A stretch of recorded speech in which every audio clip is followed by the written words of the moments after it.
चलिए अब आते हैं प्रश्नावली 4.1 के क्वेश्चन नंबर 2 की ओर। इसमें बोल रहा है कि निम्न स्थितियों को द्विघात समीकरण के रूप में निरूपित कीजिए। ये जो क्वेश्चन दिया गया है, इन क्वेश्चन को हमें क्या करना है, सिर्फ द्विघात समीकरण के रूप में व्यक्त करना है। तो जैसे क्वेश्चन 2 का एक दिया गया है, एक आयताकार भूखंड का क्षेत्रफल 528 मीटर स्क्वायर है। क्षेत्र की लंबाई चौड़ाई के दुगुने से एक अधिक है। हमें भूखंड की लंबाई और चौड़ाई ज्ञात करनी है। तो इन स्थितियों को हमें क्या करना है, द्विघात समीकरण के रूप में व्यक्त करना है। चलिए आइए करते हैं। क्वेश्चन नंबर 2 का एक है, तो यहाँ पर हम सबसे पहले 2 का क्वेश्चन नंबर 1 है। इसमें बोला गया है एक आयताकार भूखंड है, तो मान लेंगे ये एक आयताकार भूखंड है। तो जिसका क्षेत्रफल दिया गया है, क्षेत्रफल का मतलब ये जो घेरे गए क्षेत्र है, ये हो गया टोटल क्षेत्रफल। ये दिया गया है 528 मीटर स्क्वायर, यहाँ पर दिया गया है। और दूसरा लाइन ये बोला गया है कि क्षेत्र की लंबाई चौड़ाई के दुगुने से एक अधिक है। ये जो क्षेत्र की लंबाई है चौड़ाई के दुगुने से एक अधिक है। तो चौड़ाई तो हमें नहीं पता है, तो हमें यहाँ पर क्या करेंगे, मान लेंगे। सबसे पहले यहाँ पर मानेंगे, माना आयताकार भूखंड के, और यहाँ पर की आयताकार भूखंड की, यहाँ पर की कर देंगे कि चौड़ाई, आयताकार भूखंड की चौड़ाई हम मान लेंगे कि x मीटर है। हम यहाँ पर क्या मान लिए हैं, आयताकार भूखंड की चौड़ाई हमने क्या माना है, x मीटर। तो यहाँ पर जब हम चौड़ाई x मीटर मान लिए हैं, तो आयताकार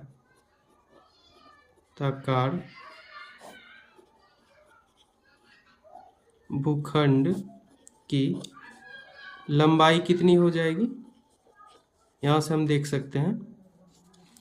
जब हमने क्या किया, आयताकार भूखंड की चौड़ाई निकाल ली, चौड़ाई हमने माना है x मीटर, तो लंबाई जो बोला गया था उस लाइन में, ये बोला गया था कि लंबाई चौड़ाई के दुगुने से, तो चौड़ाई कितना दिया गया है x, तो लंबाई जो है चौड़ाई के दुगुने से, चौड़ाई का दुगुना, चौड़ाई दिया गया है x, तो x के दुगुने से, और बोला गया है एक अधिक है, तो एक जोड़ देंगे तभी क्या होगा, एक अधिक, यानी लंबाई यहाँ से ये आ जाएगा 2x प्लस का 1, क्योंकि इसमें बोला गया था लाइन में कि लंबाई चौड़ाई के दुगुने से, तो चौड़ाई कितना दिया गया है x, तो x के दुगुने से एक अधिक है, तो एक को क्या करेंगे, जोड़ देंगे।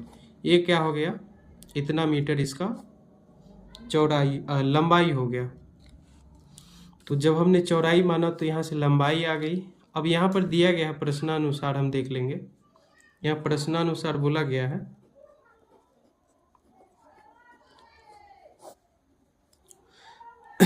आयताकार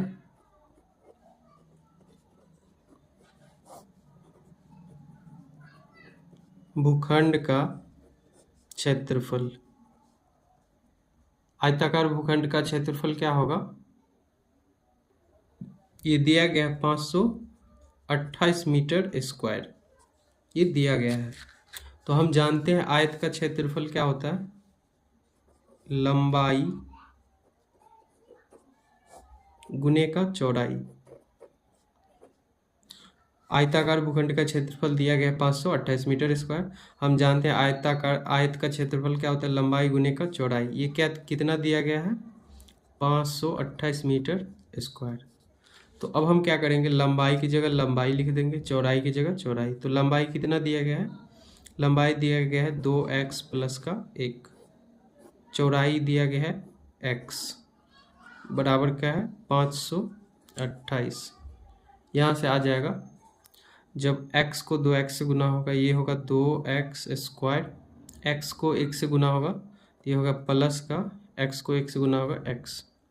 528 इधर जोड़ का, इधर आ गया घटाव का, हो गया 528, बराबर का क्या बच जाएगा, इधर बच गया 0, इधर कुछ नहीं है तो इधर बच गया 0।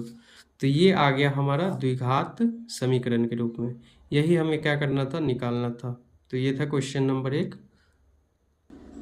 चलिए अब आते हैं क्वेश्चन नंबर 2 की ओर। इसमें बोल रहा है कि 2 क्रमागत धनात्मक पूर्णांक का गुणनफल 306 है, हमें पूर्णांकों को ज्ञात करना है। तो इसका भी हमें क्या करना है, द्विघात समीकरण के रूप में व्यक्त करना है। तो चलिए करते हैं। तो क्वेश्चन नंबर 2 का क्या है, 2। क्वेश्चन नंबर 2 का 2 है, जिसमें ये बोला गया है कि 2 क्रमागत धनात्मक पूर्णांक का गुणनफल 306 है। तो हमें क्या करना है, तो चलिए इस क्वेश्चन को करने से पहले हम कुछ एक पॉइंट को समझ लेते हैं। जैसे कि 2 क्रमागत धनात्मक पूर्णांक कैसे आएगा, जैसे 2 के बाद क्या आता है, 3, 3 के बाद क्या आता है, 4, 4 के बाद क्या आता है, 5। यानी क्रमागत कब आएगा, जब 2 में 1 जोड़ेंगे तो 3 आएगा, 3 में 1 जोड़ेंगे 4 आएगा, 4 में 1 जोड़ेंगे 5 आएगा। तो यदि हम क्रमागत धनात्मक पूर्णांक की बात करें, क्रमागत का मतलब होता है क्रम के अनुसार, जैसे 2 के बाद 3, 3 के बाद 4, 4 के बाद 5। तो क्रमागत कब आएगा, जब उस संख्या में 1 जोड़ते हैं तो उसके अगला आएगा, उस संख्या में 1 जोड़ते हैं तो उसके अगला आएगा।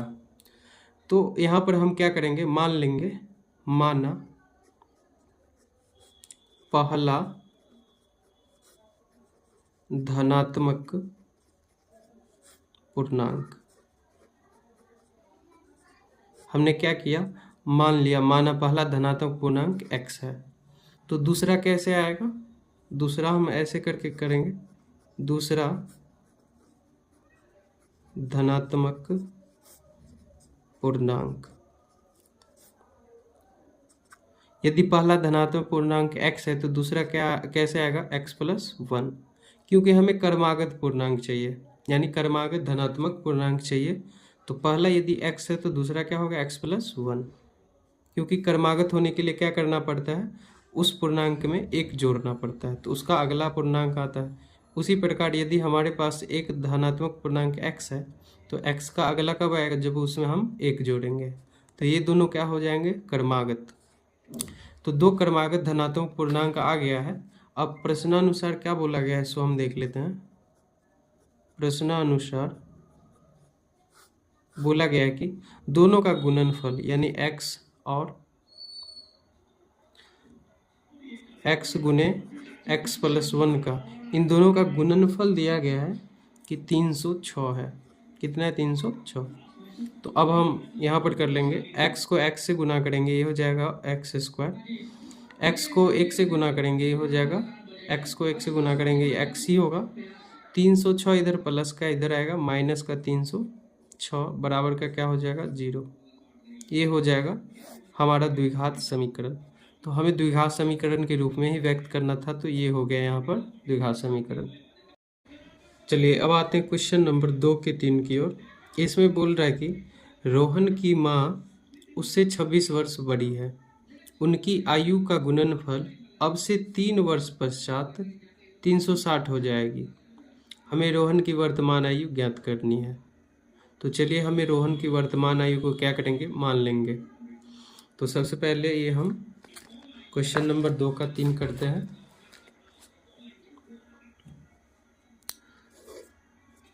दो का क्वेश्चन नंबर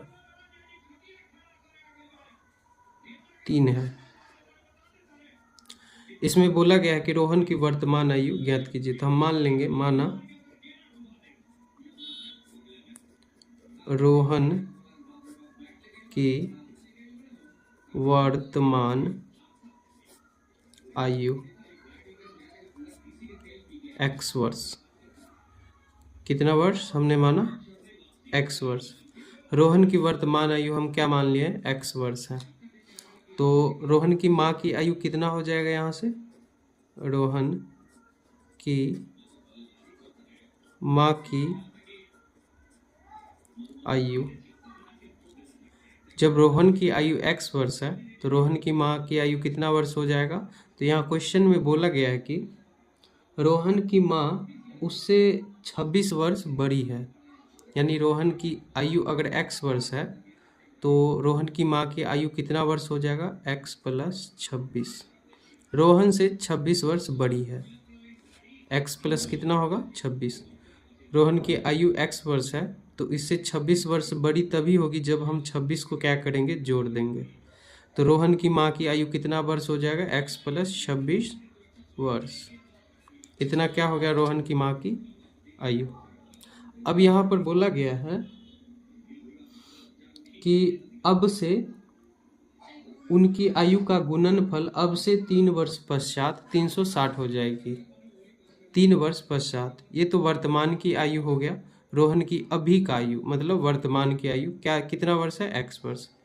तो रोहन की माँ की वर्तमान आयु कितना हो जाएगा, x प्लस 26, क्योंकि रोहन से 26 वर्ष बड़ी है तो x प्लस 26 हो जाएगा।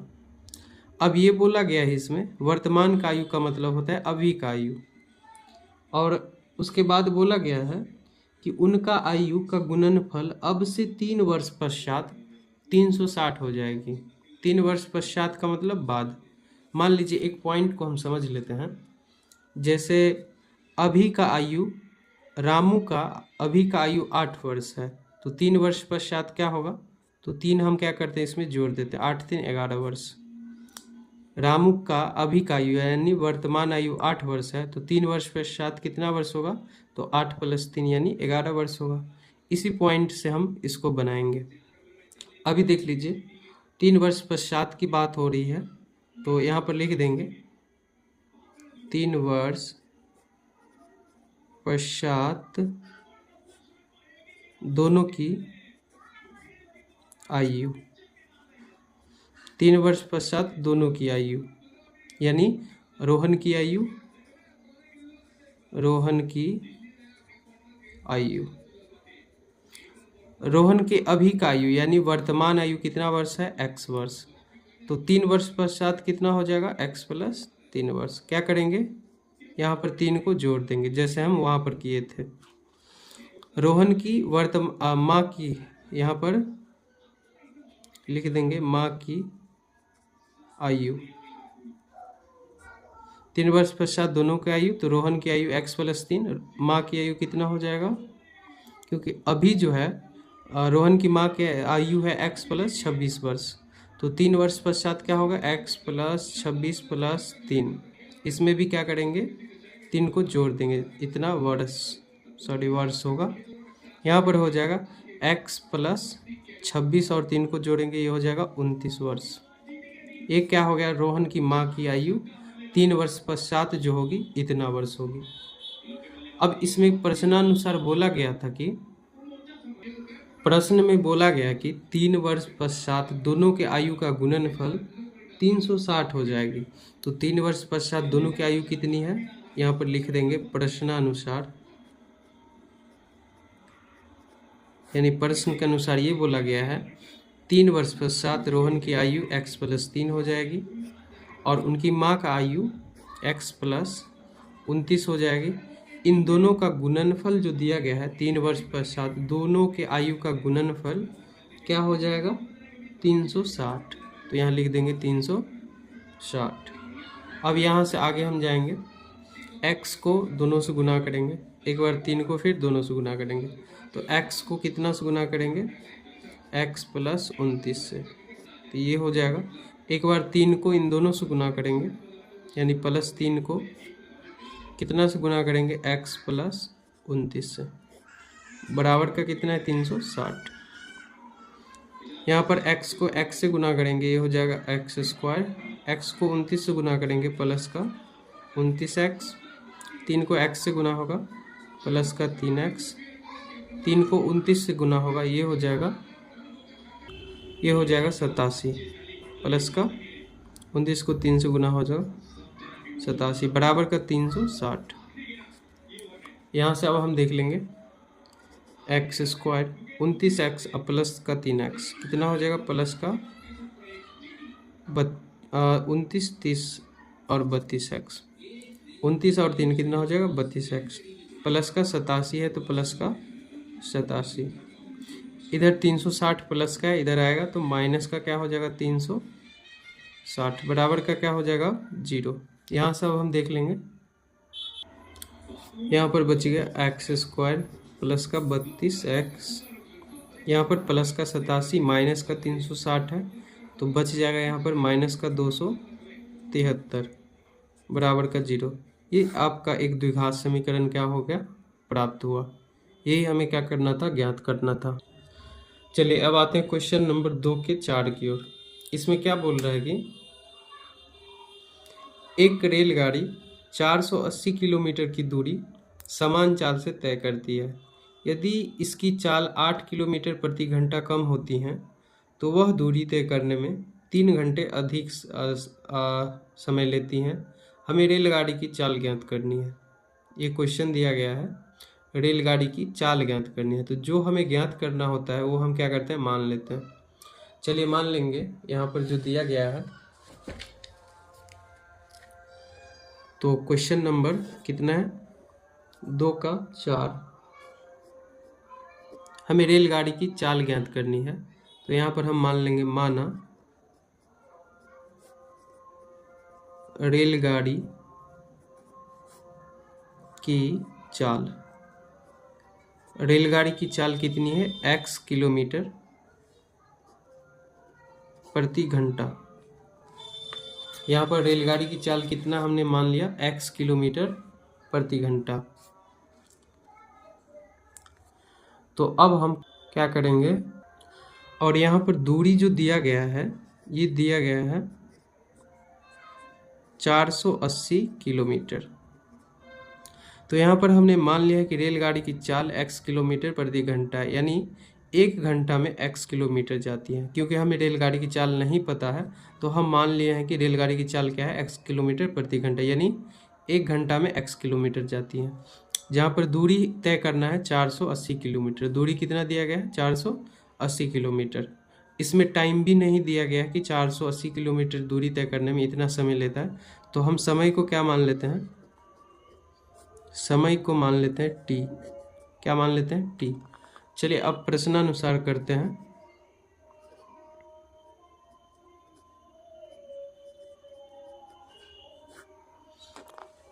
एक सूत्र हम जानते हैं कि चाल बराबर क्या होता है, दूरी बट्टे का समय। चाल बराबर होता है दूरी बट्टे का समय। तो हम रेलगाड़ी की चाल क्या माने हैं, x किलोमीटर प्रति घंटा। तो पहले में आ जाएगा x किलोमीटर, चाल के बदले क्या आ जाएगा, x किलोमीटर। दूरी कितना है, 480। और जिसको क्या करना है कि यहाँ पर समय के बदले आ जाएगा t। यहाँ से अब हम देखेंगे t इधर भाग का है तो इधर आएगा गुने के साथ हो जाएगा। तो x को t से गुना होगा, ये हो जाएगा x गुने का t बराबर कितना है, 480। यहाँ से अगर हम टाइम निकाले यानी t निकाले तो x क्या है, इधर गुने का है तो इधर आ जाएगा भाग का। t बराबर क्या हो जाएगा, 480 बट्टे का x।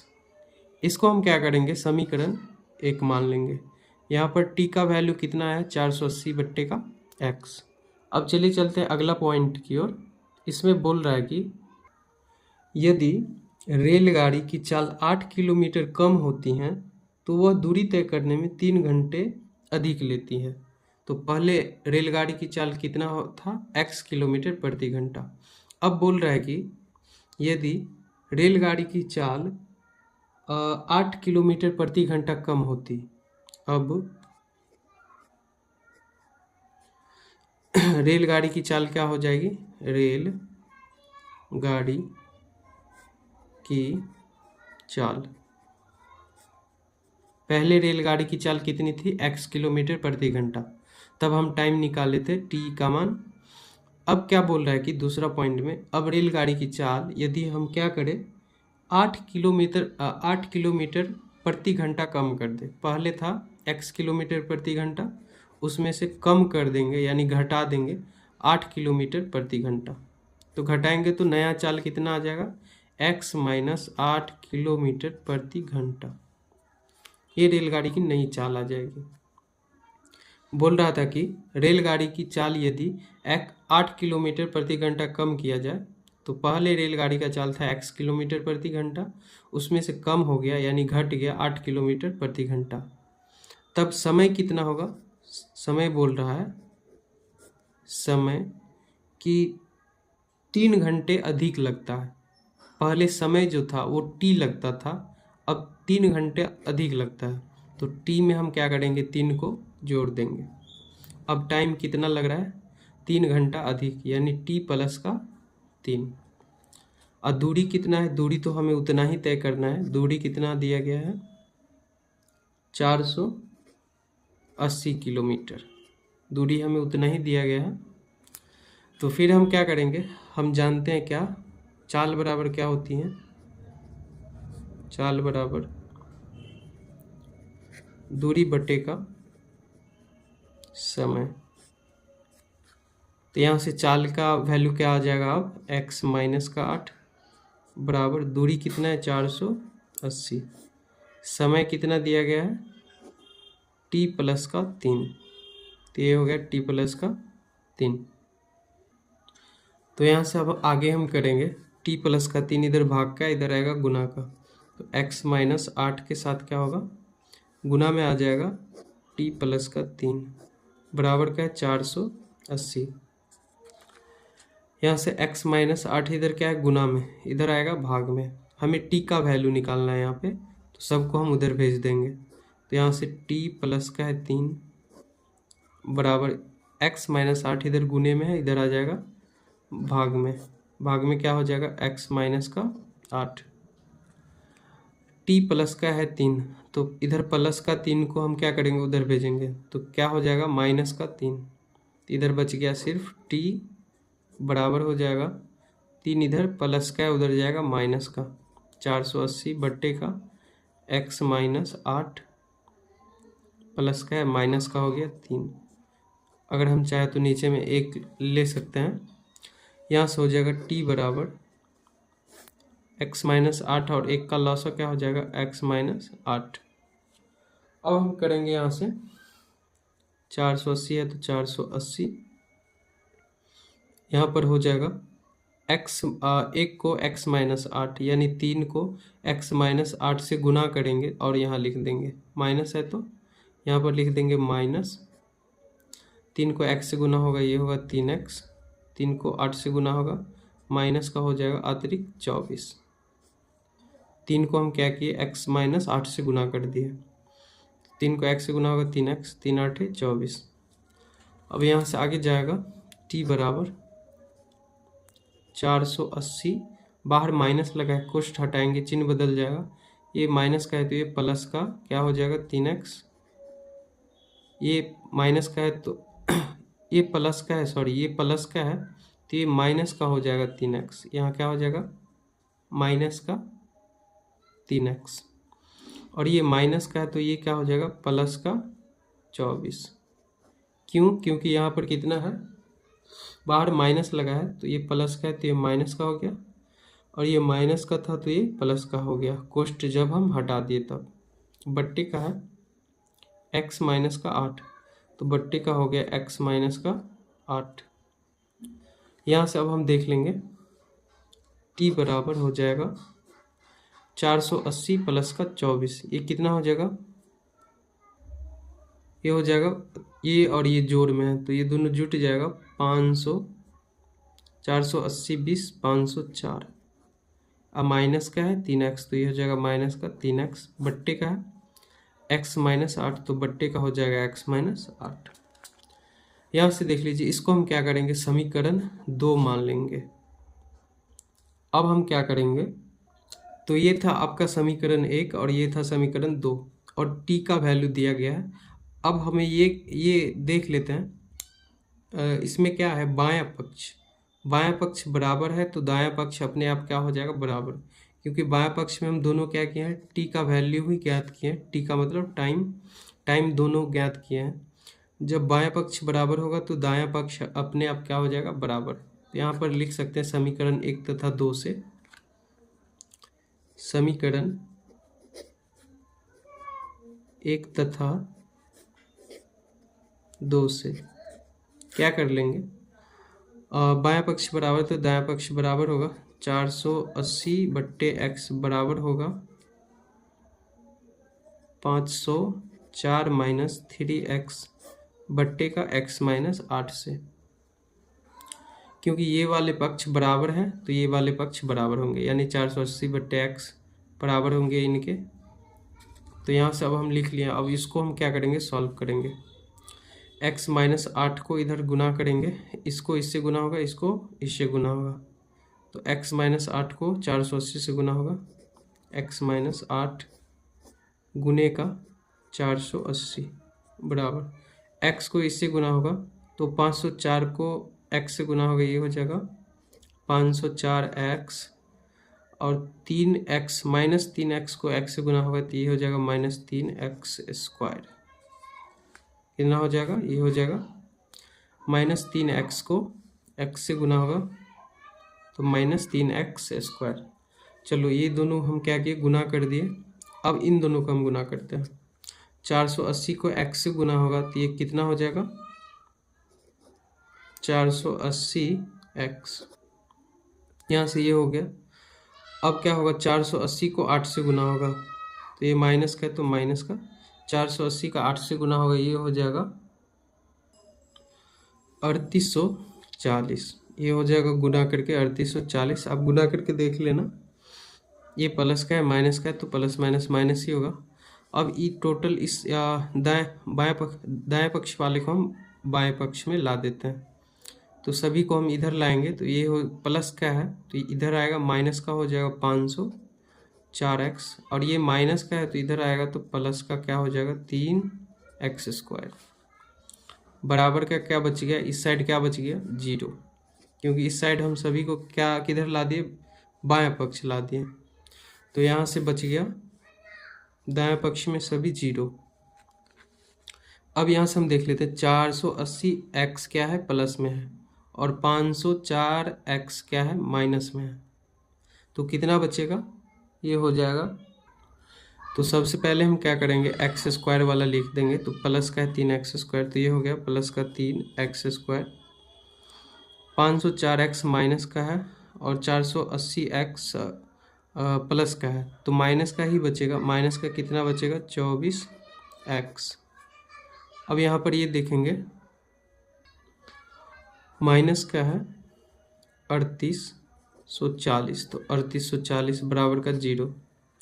यहाँ पर यदि कॉमन लेने, हाँ कॉमन अगर आएगा, कॉमन यदि ले यहाँ पर तो 3 बाहर हम कर सकते हैं, तो यहाँ बच जाएगा x स्क्वायर माइनस का 3 8 24, ये बच जाएगा 8x माइनस का, अगर हम इससे 3 बाहर करें तो ये हो जाएगा 1280 बराबर का 0 है तो 0।